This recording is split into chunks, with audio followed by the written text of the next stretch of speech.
Welcome back mga par sa ating panibagong video mga par. Ito naman ay napakalupit na DIY mga par. Sangkalan mga par, gawa sa mga par sa lumang rim. So ayan mga par, may rim tayo dyan, tapos nilinisan natin mga par gamit yung electric drill mga par.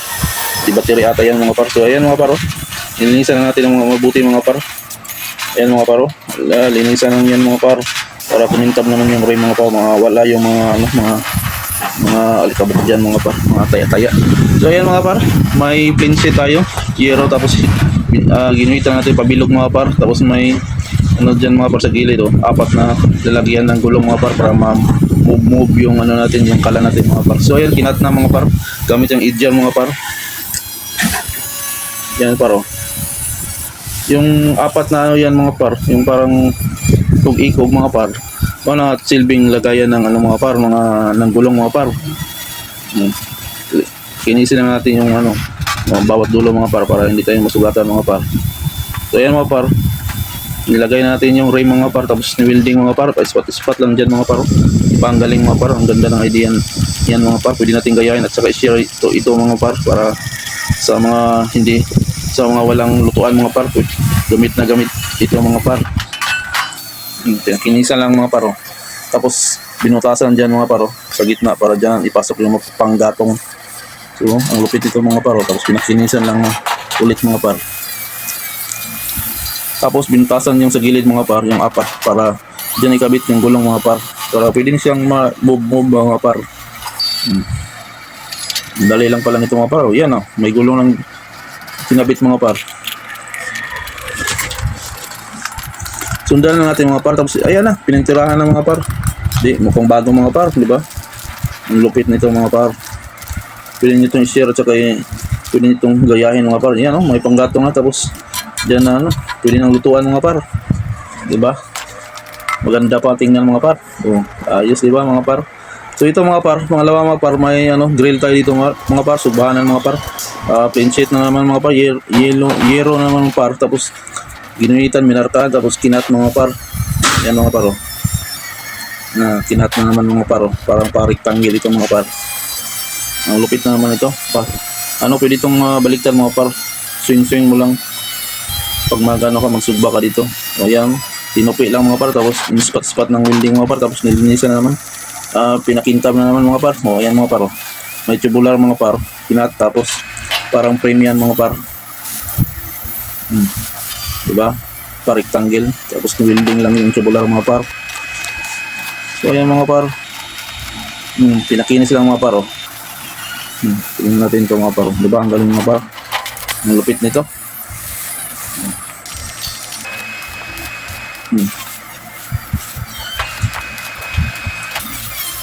May flat bar mga par, tapos kinabit yung weld.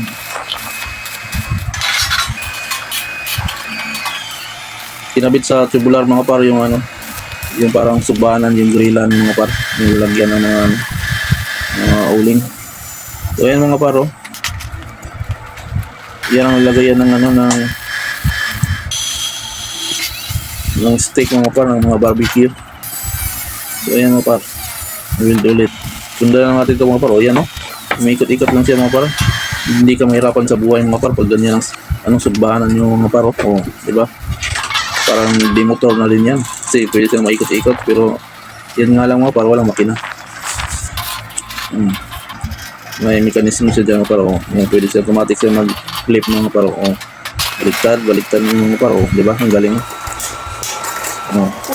Diba? Ang galing ng buhay niyan mga par pag ganyan ang niya, grillan, yung subahanan niya.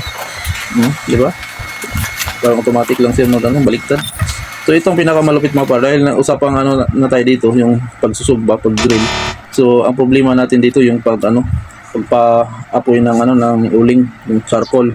So ito pa lang gagamitin mga par, isang sabon, kahit anong klaseng sabon, safeguard ba yan o yung Dove. Yan par, ikuskus mo lang dyan mga par.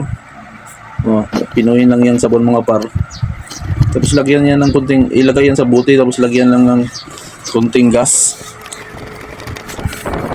Tingnan nyo mga par,